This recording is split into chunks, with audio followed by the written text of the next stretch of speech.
Good to see everybody. My name is Jason Vogel. I'm the director of the Great Plains Stormwater Center of Excellence. It's wonderful to have everybody here for our next Great Plains Stormwater Webinar of Excellence.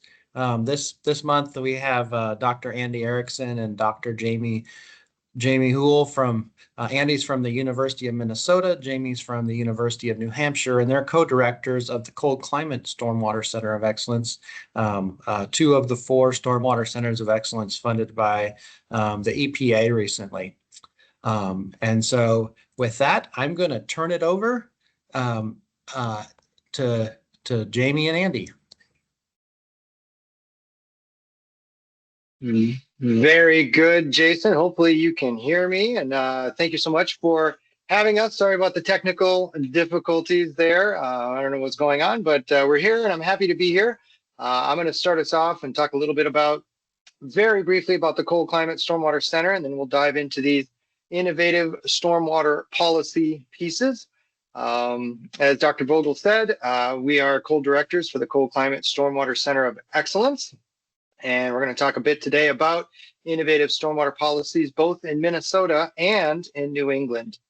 But just a little bit about our Stormwater Center, and I probably don't need to explain it to this audience, but stormwater has some significant impacts on the environment, and cold climates present some very unique challenges for stormwater managers to overcome those impacts. And so we're co-directing alongside the National Municipal Stormwater Alliance, a Cold Climate Stormwater Center of Excellence. This is our team.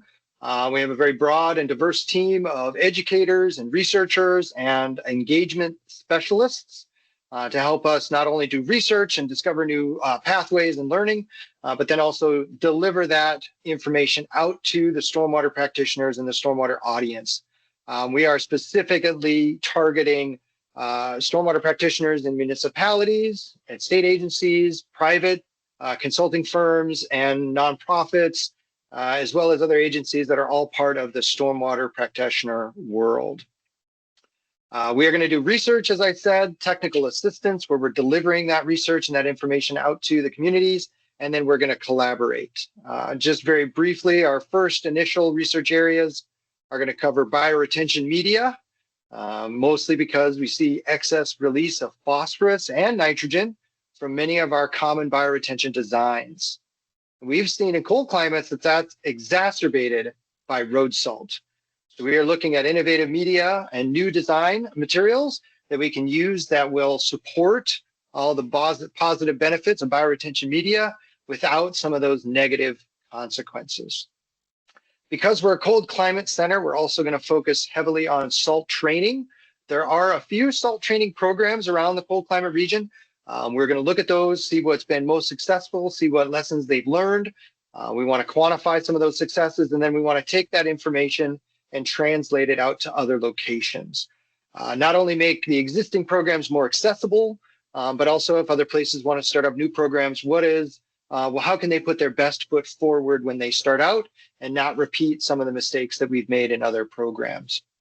And then finally, we have a section on rapid response research where we rely on our technical advisory committee, which is made up of stormwater professionals all across the cold climate region of the US, to help us identify and prioritize research needs.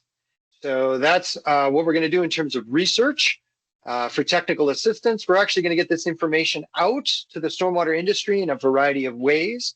We are already conducting hybrid seminars, much like what we're in today through the Great Plains Stormwater Center of Excellence. We're also going to be developing guidelines and templates for minimum control measures, again, to support permittees and how they work their permits and meet their requirements. We're also going to work closely with state stormwater manuals and technical guidance. We'll provide training directly to stormwater practitioners through workshops, training, and certification programs. And we're going to increase accessibility by making many of those online, by creating online learning modules of existing training. And we don't want funding to be a limit, so we're going to have scholarships available to help get more people into these programs so that they can get the training they need and certification to build that workforce. And then, of course, part of our deliverable here is we do have to inventory and catalog the stormwater needs of the stormwater industry and the communities. So that's going to be a primary purpose through many of these engagement activities. Now, without further ado, that's kind of an overview of our Cold Climate Stormwater Center of Excellence. Again, if you have any questions or want to learn more, we have our website, which you can see on the bottom of this slide. We have our contact information at the end of the seminar, so you can reach out to us with any questions. But for now, we're going to jump into some of these innovative policies that we've seen in stormwater in Minnesota, and then I'll hand it off to Jamie to talk about some cool things in New Hampshire. But first, again, urban stormwater runoff management is again, probably pretty obvious to this crew. We collect rainwater runoff on our urban landscapes. We convey it. We ultimately concentrate that into collection systems, which then centralize it to typically not point discharges, but outfalls into our water bodies. And depending on your permit language, this might be a point discharge or it could be an outfall. Depending on where you are, but this is the general concept of stormwater runoff. And we as stormwater engineers and managers need to figure out how to deal with this. And the regulatory framework, again, the background here, Clean Water Act is driving a lot of it. This established the basic structure for regulating pollutant discharges. The Water Quality Act of 1987 created these numerical criteria. And again, looking at toxic pollutants, so water quality is emphasized in many of these regulations. And I'm not going to go into a lot of details here because, again, this is usually very well known. It's also very accessible. You can go online, you can read all about this and learn all the details if you're not familiar, but these are places to start. This is where the genesis of stormwater management regulation really began. But then later on, as we get into the 90s and especially in the 2000s, it drilled down even more in its specificity and its locality. So the National Pollution Discharge Elimination System, or NPDES, Phase 1 stormwater program in 1990 began serving populations of 100,000 or greater. So these are those large cities. They call them medium and large, quote unquote, municipal separate storm sewer systems, or MS4s. This is the beginning of the MS4 permit system. And it also stipulated construction activity that was disturbing 5 acres of land or greater. And then there was 10 categories of industrial activity. We're going to focus today a bit more on this urban stormwater runoff, so the populations of 100,000 or greater, and the construction activities. But this wasn't the end of it. Phase 2 in the early 2000s drilled that down to populations of 10,000 or more, and operators of small construction sites 1 to 5 acres in size. And this is what the current or modern generation of the MS4 permit generally covers. Now, what's important to understand here, and again, it depends a little bit on where it's implemented, but population of 10,000 or more is not limited to municipalities. The University of Minnesota actually has its own MS4 permit because we have more than 10,000 employees. We are a community of 10,000 or more. So we actually have our own MS4 permit, and we're not unique in that. So there are literally thousands of MS4 permits implemented generally across individual states, but certainly across the nation. And this is the regulatory framework within which we're generally working from the federal level as it trickles its way down into the states. And we all abide by all of these rules, but then they are generally implemented and enforced at the state level. And that's where things can begin to differ. And I want to talk a little bit about, and again, all of this is available. If you have any questions, you can go online or we can help you with these. But I want to drill in and look at some of the unique features and maybe innovative regulatory policies that we've implemented in Minnesota. And then Jamie will talk about some things that are cool in New England as well.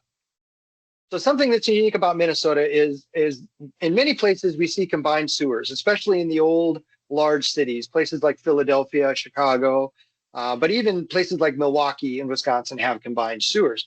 In Minnesota, we actually have fully separated storm and sanitary sewer systems. We have no combined sewers in Minnesota. We're not without illicit discharge. We still have illicit discharge here and there, but generally all of our storm and sanitary sewers are completely separated. So we don't deal with combined sewer overflows.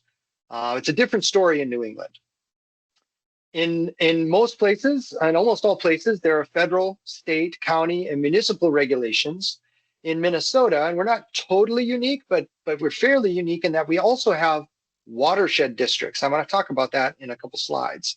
So that is another layer of regulatory framework within which developments in Minnesota have to go through.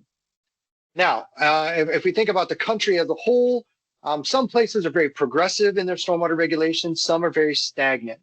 I would say, and I hear this a lot when I travel around and I talk about different things related to stormwater, Minnesota is viewed as a leader or an innovator in the stormwater realm. We have some very unique things, and I hope to share those with you today, that you can, maybe you'll agree that we have been innovative and a leader in some frameworks related to policy and stormwater. So let's talk about some of those. In 1955, actually long before the Clean Water Act was even passed, Minnesota passed at the state level a law that created watershed districts. And the purpose of these watershed districts were to conserve the natural resources of the state by land use planning, flood control, and other conservation projects. So even way back in 1955, we were thinking progressively about how to protect our natural resources by dealing with the water that flows off of our urban and agricultural, definitely, landscapes. How do we protect public welfare and health and natural resources? In 1982, that was expanded to create the Metropolitan Area Surface Water Management Act. And that created another framework called watershed management organizations. And I'll talk a little bit about how those are different and similar from each other. So we did some things before the Clean Water Act. We did some things after the Clean Water Act to try to further protect and enhance our water resources.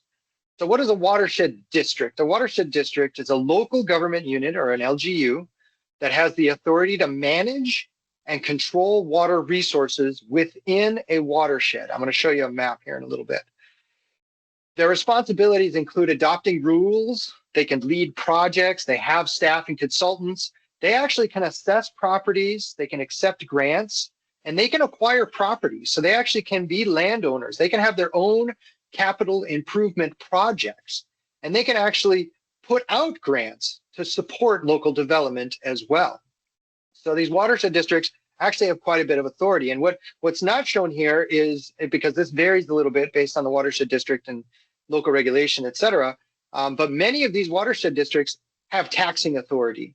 So they actually generate tax revenue that comes in and supports all of these efforts.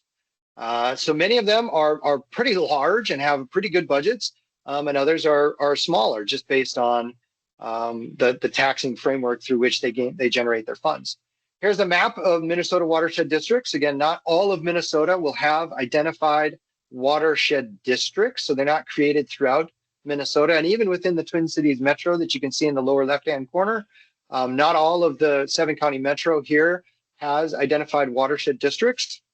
But that doesn't mean that the places in gray are unregulated. So there could be soil and water conservation districts at the county level that are implementing these similar activities. There could be other organizations, as I'm going to talk about in a moment, these joint powers agreements that are covering some of these other gray spaces on the map here. And that was what was created in 1982. We had these watershed management organizations, or joint power agreements, that were created, joint power organizations, sometimes JPOs, that were created in 1982, that then further kind of expanded beyond watersheds with a slightly different framework. The concept here was more of a collaborative effort. So they wanted to jointly manage surface waters. And this is often agreements between maybe adjacent counties, adjacent municipalities, or within municipalities, within counties. It could be even a partnership with a watershed district that's already in place. But the concept is a group that's coming together to collectively manage surface waters, create a watershed plan, and approve local water management plans. So for example, actually, I'll just jump to the map. Here's again the Twin Cities Metro, 7-county metro area of Minnesota, Minneapolis, St. Paul, and the surrounding counties. And you can see in blue again, just like the previous map, the blue are the watershed districts. These were again created in 1955, or the framework was created in 1955. The orange/pink kind of salmon color are the Joint Powers Watershed Management Organizations. So now these typically are within counties, but they sometimes eclipse county boundaries. They do eclipse or kind of supersede a number of municipal boundaries. But those are organizations that are coming together to manage surface waters at more of a watershed scale. And then finally, the green areas here are actually where the SWCDs, the Soil and Water Conservation Districts, are operating at the county level. And for example, in Dakota County here in the kind of lower right-hand corner, the Dakota SWCD is kind of the central part of the county, where the North Cannon JPO and the Egan Inver Grove, the lower Mississippi, and the Black Dog WMOs are in the north part of that county. So these are how these different organizations interact, overlap, or sometimes just run adjacent to each other. But you can see probably pretty quickly that this gets complicated. Depending on where you are in any of these spaces, you might have to meet a local city rule. You might have a watershed district or a WMO rule. You might have an SWCD or county rule that you're all trying to work together for the same general purpose, but you might have different regulations and layers. So that can become complicated. It can be certainly frustrating for developers, but it's a framework that we think overall is improving and protecting water resources, because it is intended to be bringing people together and getting everybody at the table for a common goal. All right, here are a couple other unique aspects, stormwater aspects in Minnesota. Just a couple more things before I hand it over to Jamie. In 1988, we passed the Environment and Natural Resources Trust Fund. This is a trust fund that was established. Minnesota voters approved it. It was on the statewide ballot, and voters passed the Environment and Natural Resources Trust Fund. This provides a long-term, consistent, and stable source of funding for activities that protect and enhance Minnesota's environment and natural resources. This is still going today. It provides literally millions of dollars of funding every year, and it's a very important, stable source of funding to keep these things going. As we all know, the political winds can shift very quickly. And so you can have initiatives that put funding in and get some stuff done, and then in 2 years, 4 years, or 8 years, the winds shift and that funding is gone. This was something that was created and is still going today to provide a protection for environment and natural resources. Now, 40% of the net proceeds from the Minnesota State Lottery was one of the sources of funding into the Environment and Natural Resources Trust Fund. That was actually up for heavy debate in last year's session. I actually have to go back and double check. I have to confirm what happened with this. I think this did change, but I don't know the details of how it changed. But that was just one example of the sources of funding that were coming in to this trust fund. There are other sources, obviously private donations, et cetera, that come into this. Another kind of very unique aspect of stormwater regulation and funding and policy in Minnesota is the Clean Water Land and Legacy Amendment. Now, this was passed in 2008. And again, this was a Minnesota voter approved. We had 56% approval to pass the amendment that increased sales tax by 0.3% from July of 2009 to 2034. And that has generated a lot of funding over and above the Environmental Natural Resources Trust Fund. This is just another layer of policy that's creating funding that allows us to do the water resources projects that we do in Minnesota. 33% of that funding goes to the Outdoor Heritage Fund. 14.25% goes to Parks and Trails. Another 19.75% goes to Arts and Cultural Heritage Fund. And the Clean Water Fund actually gets 33% of these funding. And then for the fiscal years of 24 and 25, roughly $318 million per year came through water resource activities in the Clean Water Fund in Minnesota. So it's not trivial. It is a lot of money, and it's being invested all over Minnesota. I'm going to pause right there. That's just a taste of some of the things we're doing in Minnesota and the framework. Hopefully, I also laid the groundwork for MS4s. If I can probably take one quick question if we have time. Otherwise, I'll just hand it over to Jamie to take us through to the next bit. Yep. We'll have time for questions at the end too. Beautiful. Jamie, take it away, sir. All right. Thanks, Andy. And yeah, great coverage. I don't have to cover MS4 and some of those acronyms, but I'm going to take you from Minnesota to New England. So New England, we're Region 1. We are highly developed. We do have a lot of those things that Andy talked about, like combined sewers. And we also have just a lot of, I guess, active, engaged watershed associations, watershed groups, environmental legal entities that are constantly pushing EPA. Next slide. Oh yeah, that's my animation. There we are. So we've got a fair share of regulatory drivers ongoing. Andy talked about the MS4 permits. There's also TS4 permits that manage the Departments of Transportation. And we've seen a sheer amount of legal consent agreements. So legally binding permit agreements between permittees like EPA Region 1 and, permitters and the permittees. A lot of the Departments of Transportation in the New England states have entered into these consent decrees. We also have all kinds of total and maximum daily loads. We have all kinds of impaired waters. And we have this new thing, I guess it's not new, it was passed in the Clean Water Act in 1972, but it's been evoked probably more in New England than anywhere else, called Residual Designation Authority. So within the Clean Water Act, there is a clause that allows for EPA or outside entities to bring into the permit context anybody who's they can prove is causing or contributing to a water quality impairment. So a lot of these are mainly pushed by outside legal entities. So we have like environmental conservation, CLF,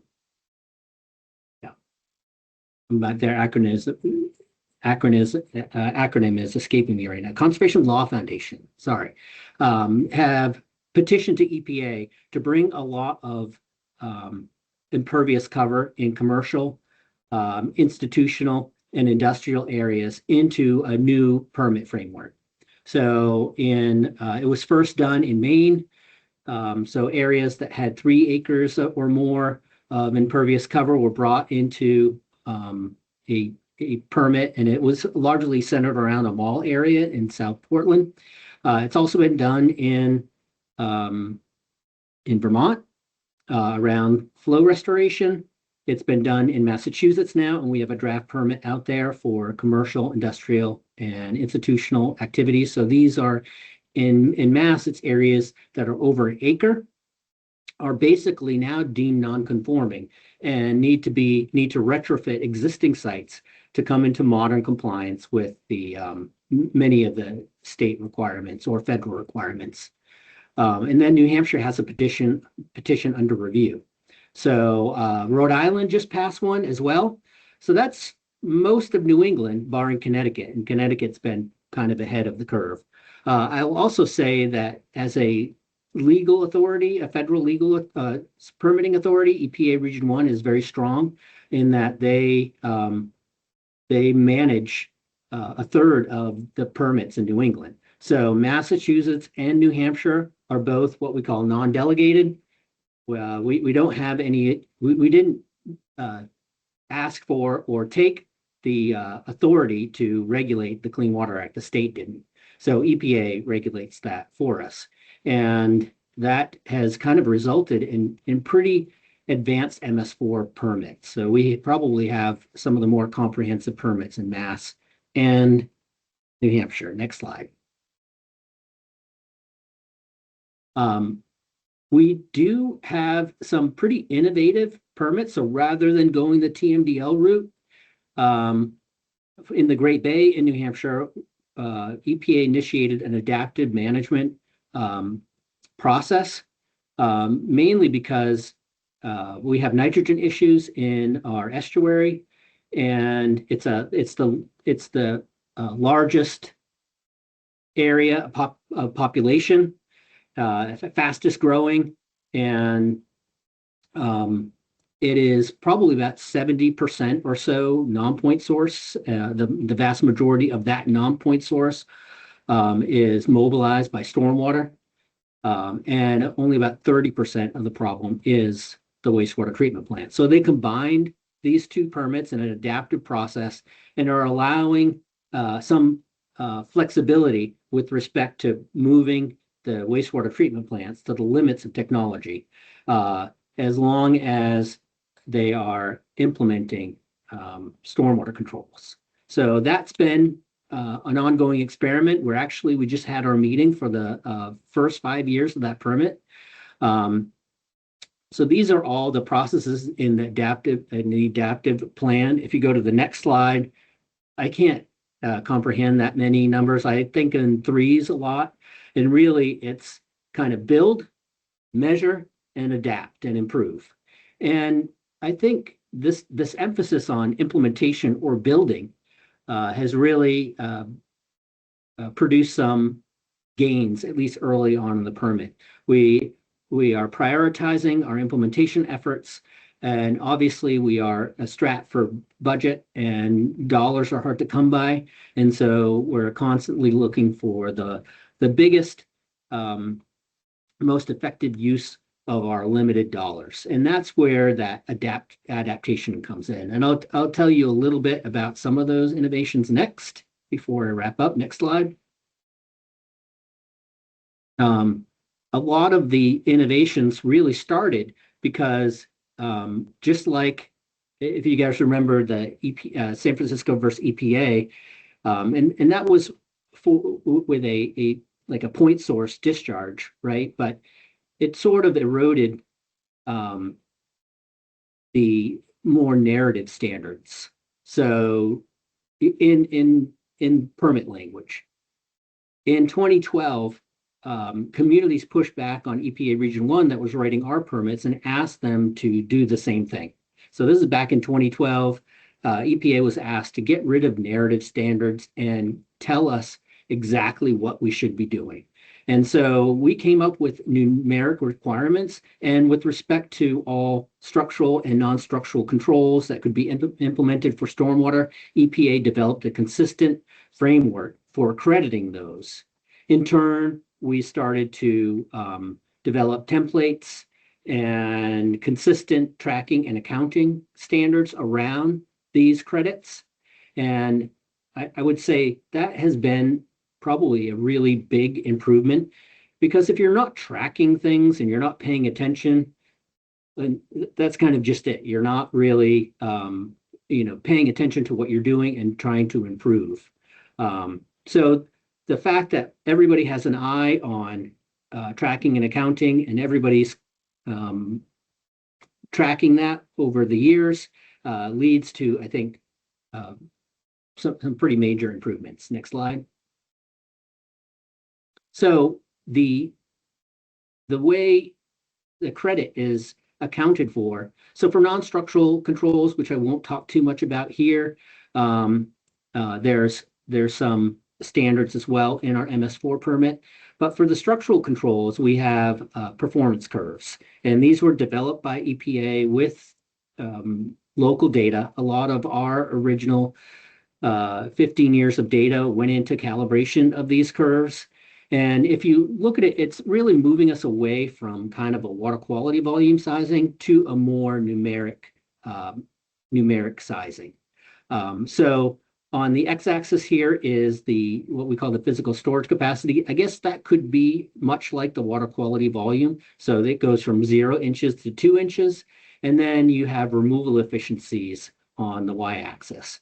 So, and what you can see by this power curve, or this logarithmic curve, is it's, the by the time you get to 1 inch, a physical storage capacity of 1 inch, you're really at that diminishing end of the curve where you're paying more money for larger systems and getting diminishing returns. So this is a good way, especially in our already built out environment, to economize our retrofitting and implementation measures around our permit compliance. Next slide. This is an example of a non-infiltrating system. And so if you're looking at these are much like the curves that were adopted by the in the Chesapeake Bay for their TMDL compliance, but these are kind of calibrated for New England rainfall, and they use continuous simulation modeling in order to, and that's really, I think, where you get this dynamic nature of the removal efficiency. So we've looked at phosphorus reduction, nitrogen reduction. We've looked at fecal indicator bacteria. We have reduction curves for sediments and metals. And so that list is growing. And as we kind of coalesce around this a consistent convention, we're always improving these curves as well. And so originally there were about 60 curves. Now we've added another 30 or so for different soil infiltration rates across 10 structural controls, and we have 2 or 3 non-structural controls as well. Next slide. So this is sort of getting us over the rainbow. I mean, it's at least, I think, for communities, they know what they're getting for their different implementation measures, as opposed to just, head down implementing. So they're really, I think, looking at their implementation measures more strategically. Next slide. So if we go into the call to action, what have we learned and what are we stressing to our communities? The first thing is don't do nothing. That's kind of a little bit of a tongue-in-cheek joke, but certainly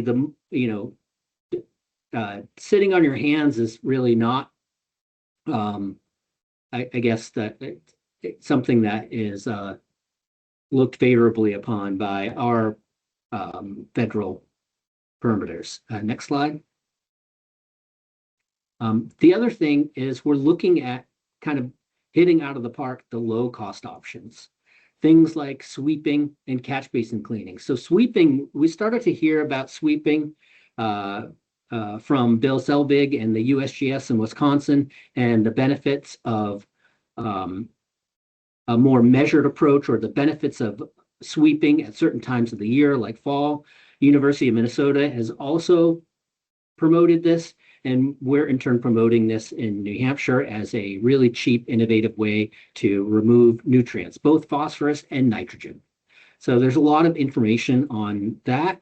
And the same kind of story is emerging around catch basin cleaning as well. So the credits that we get really don't adequately account for the benefits of things like this. So we're wanting to advocate for better credits for some of these simple activities. Next slide. And I think sweeping by far is probably, and catch basin cleaning are the 2 most prominent ones. They also really promote a internal kind of culture of maintenance. So if you're staffing crews that are running sweepers and collecting leaves and cleaning catch basins, you likely have staff that can also perform some of the routine maintenance that these systems require. Next slide. So this is what I call doing the simple stuff and trying to do it the best that we can. The other thing that's really kind of moving forward is we're doing a lot more inspection and maintenance, not because because it's needed, but because we can, if we inspect the systems and it's still operational, we can actually get credit for the operation of something that already exists.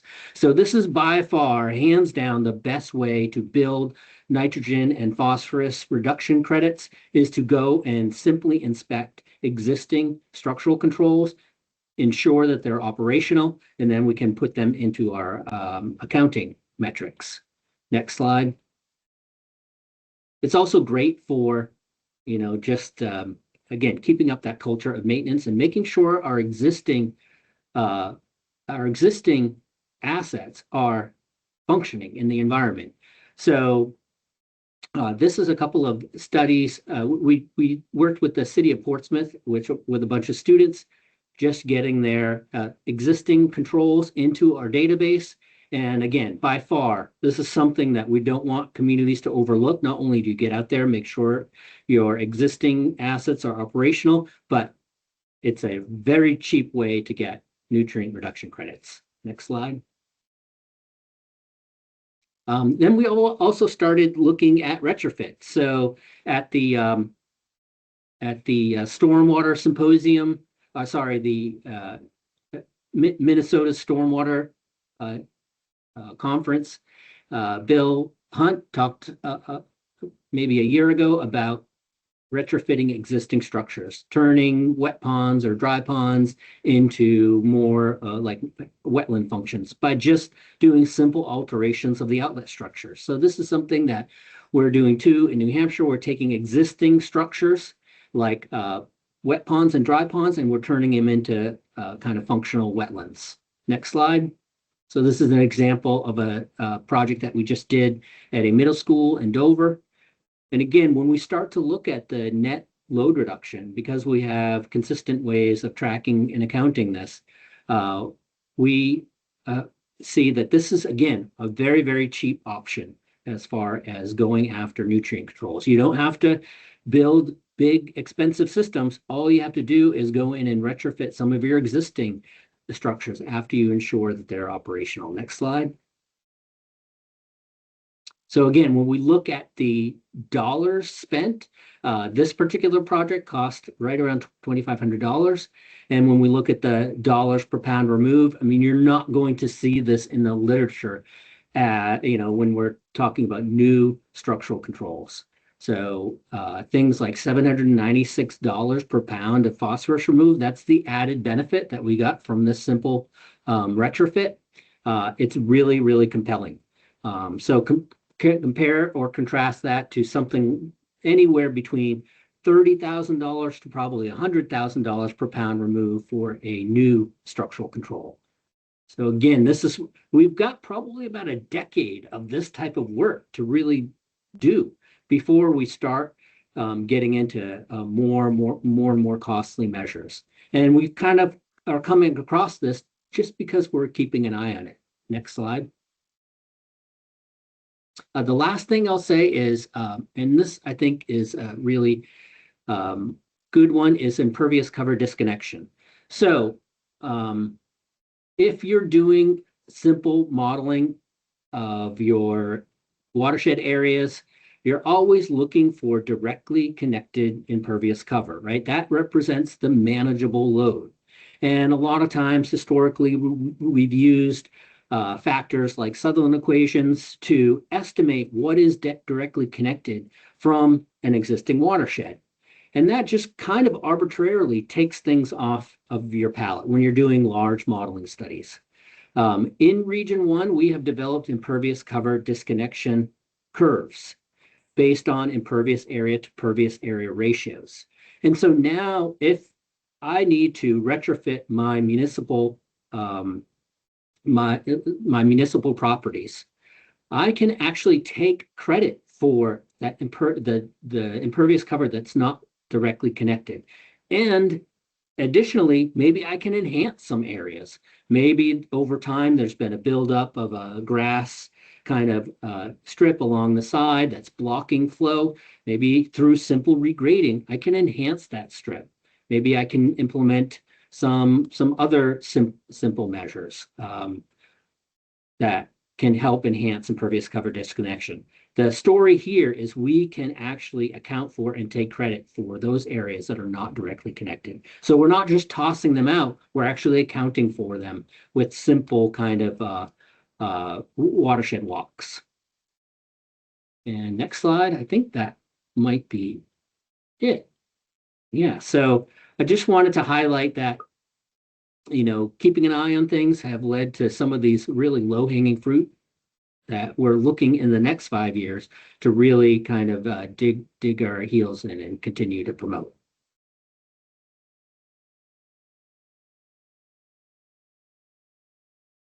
All right, thank you, Andy and Jamie, so much. Now, when I first was starting to think about inviting these guys, I've known Jamie for over 15 years, and I told Jamie that when I first met him and saw some of the things they were doing on policy 15 years ago, where I'm starting to see some of those things come into the Great Plains, and so I'm really hopeful that this is maybe a peek into some possibilities for the future throughout the Great Plains in the things that we're doing.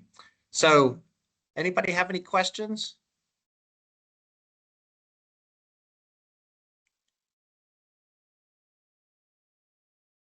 Maybe I'll get the ball rolling. On those performance curves where you have runoff versus pollutant reduction, how are those developed? Are there like standard curves for certain types of BMPs, or are they site dependent? How do those come about? Yeah, they're standard for certain types of BMPs. And so we've done basically 10 of them with the impervious cover disconnection. That's 11. So we've done them for like bioretention. We've done them for infiltration systems. And so the idea is if your stormwater control measure doesn't fit directly into one of those curves, then you choose the one that best represents it. And our feeling is over time, we will increase the number of curves for, the variety of the range of different systems that we can account for. But for now, I think it's really important to get started on this consistent tracking and accounting. Because when the data changes and new information arises, we can always change the curves and update the curves. But if we're tracking the basic information, we can always adjust our calculations as well. So we've done simple things and simple improvements like changing and modifying and update the build-up wash-off coefficients that go into the SWIM modeling, the continuous simulation modeling. And so we've actually improved some of these curves. We've developed new impervious cover disconnection curves for the state of Maine because their feeling was most of their impervious cover disconnection is going to forested areas. And our original IC disconnection was to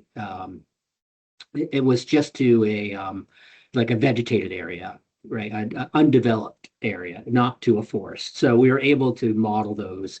And yeah, there is a standard practice for modeling these. And so,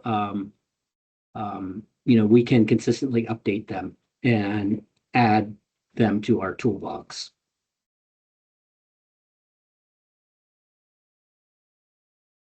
Thank you.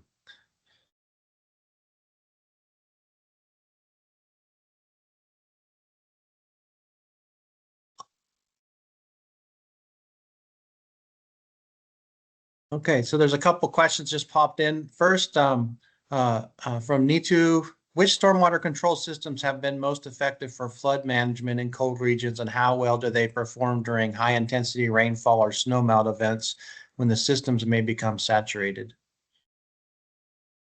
Andy, do you want to take a crack at that? I can take a first crack at that. Yeah, we've actually been doing some research on extreme weather recently, and as you might expect, the things that are most effective at reducing floods is more storage, more spaces to hold the water back and let it out slowly. And even in cold climates where, our stormwater ponds will freeze over, there's ice on top of our stormwater ponds. But on the days where it's warm enough for snow to melt and we get these snow melt events or rain on snow, which can be super high intensity runoff events, that quickly melts through that ice, and those storage systems provide their flood mitigation benefit. Our rain gardens and our bioretention, we've been doing some work on the rain gardens and bioretention, and our data, our field data, and it's not just ours in Minnesota, there's data all across the country and other parts of the cold climate, are showing our infiltration basins do infiltrate water even in cold climates. Now, if the ground's totally frozen, that's difficult. But in our rain gardens, those pore spaces are generally pretty open. So we are seeing infiltration.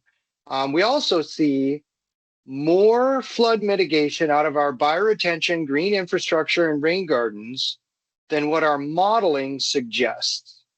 So if you're relying on SWIM or HydroCAD or any of these H&H models to predict flood mitigation of green stormwater infrastructure, those models likely underpredict how much benefit those practices actually provide. So more storage, number one, is always going to provide better flood mitigation, but we aren't getting credit for the things that we are already doing well. And I think there needs to be improvements to the modeling to really reflect what actually happens in the real world. Yeah, I would certainly second that. And I think we've seen the same kind of research out of Villanova is that some of these systems not designed for infiltration are actually infiltrating. And we're seeing that saturated flow conditions don't always dominate in these systems. And so unsaturated flow conditions dominate, outside of those extreme events. And that probably more to the point, lateral exfiltration out the sidewalls dominates exfiltration losses in a lot of our green infrastructure. And I think Villanova showed the same thing. Yep. And actually, I thought of another thing to add quickly. The area of research right now that's growing is the value of soil health in our pervious areas. So upstream of our stormwater treatment and our stormwater control measures, if we have healthy soils in our parks and in our lawns, we actually can reduce runoff far more effectively than capturing it and holding it back in our stormwater control systems. And that also, as Jamie just said, the predominant unsaturated flow condition is very, very true in our soil spaces, or in our green spaces, in terms of soil health. If we can keep those spaces open and infiltrating, we can reduce a lot of runoff. I just want to add one more thing that I really feel like this is an area that more debate and more kind of investigation is necessary. Because you see a lot of times, like, how do we deal with larger storms and how do we deal with flooding? And, the idea is you build bigger systems, or now we're building systems to control the 100-year event. And I don't think we've adequately looked at how best to control flood control. And I think flood control is a very different beast than water quality treatment. And this is kind of what we're showing with the curves that you're seeing, and downsizing systems and economically sizing systems that can filter and remove the pollutants. But like Andy said, when we look at a flood control, we need storage. And so it's a very different engineering problem. And so I think we just need more debate and more information on how to push both of these objectives forward together. All right. We have about three questions here in about 8 minutes. So if you guys could take a couple minutes on each question. Regarding the benefits of street sweepers, I recall Bob Pitt's work that they mainly remove the large particles, while it's more so the smaller particles we are interested in from a water qualities perspective. Are you suggesting that the equipment has advanced to such a degree that the sweepers can nowadays routinely capture the small particles as well? It's a good question. I'll just say that one of the things, if you look at the literature, like Pitt stuff and Sutherland stuff, it's dominated by particle size. One of the phenomena that we have in cold climates is we have this thing called fall. And the nature of the debris in the fall is very different than the nature of debris in the non-fall. So we have much more organic material, we have different bulk densities, and we have different equipment that we need to remove it. And I would say the big understanding on the sweeping side is it's not necessarily a single piece of equipment. I think we look at it more as an operation. Some teams in Wisconsin are developing more people and more and less equipment, let's say, or different types of equipment. I don't know that a single piece of equipment is going to do the work, and it certainly won't do the work seasonally. So it's more of an operation, and we're looking at let's just pick this stuff up and get more efficient at picking it up. And we had a question here that I see Andy already put it in the chat, but just to get it recorded here for our recording. In Minnesota, do you know of any plans to continue state level funding when the Land and Legacy Amendment ends in 2034? Yeah, we are already planning on that. And I've been told that if we have a draft on the state legislature in 2030, we likely will be able to get it passed by the time it sunsets in 2034. So we're already working on it. And I'm going to ask you a question to end our webinar here to make you think a little bit. Of the innovations you talked about today, or maybe even something else that's happened in your area over the last 10, 15 years, which one do you think might be most useful for some of our Great Plains states moving forward? Yeah, so just maybe think about that question a little bit. Some of the things that you guys are doing that maybe in 5 or 10 years could really be useful in Montana or Oklahoma or Kansas. I mean, I think what we've seen in terms of benefits is funding. It seems like we're always cash strapped. We don't have enough money to do the work we want to do. I think that's something we've been doing in Minnesota for a while, and it's been very beneficial. And I know everywhere else people say, how do you have so much money to do these things you do? And it's like, well, we implement these policies to get it done. So that's the first thing I can think off the top of my head. Yeah, and I'd say inspection and maintenance, and I think it goes in line with the sweeping and the catch basin cleaning. Inspection and maintenance has been kind of the gorilla in the room for a long time, and I think it's one of the things that I worry about most as we look into this uncertain future with climate change. We don't even really know what the hydraulic capacity of our existing assets are in the ground, right? I mean, I think marginally we can guess that they're not functioning at the original design capacity. And so restoring that and making sure that we're moving forward with, our closed drainage network running as best as it can, I think is a really important first step.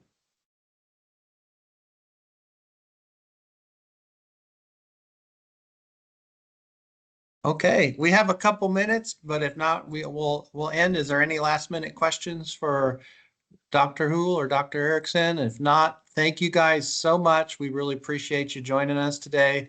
Here is the QR code for our Great Plains Stormwater Center Center of Excellence, and you can go to our website there. There will be a recording of this webinar that we'll put on that website. And hopefully some of the folks that were on holiday today get a chance to come back and look at that as well.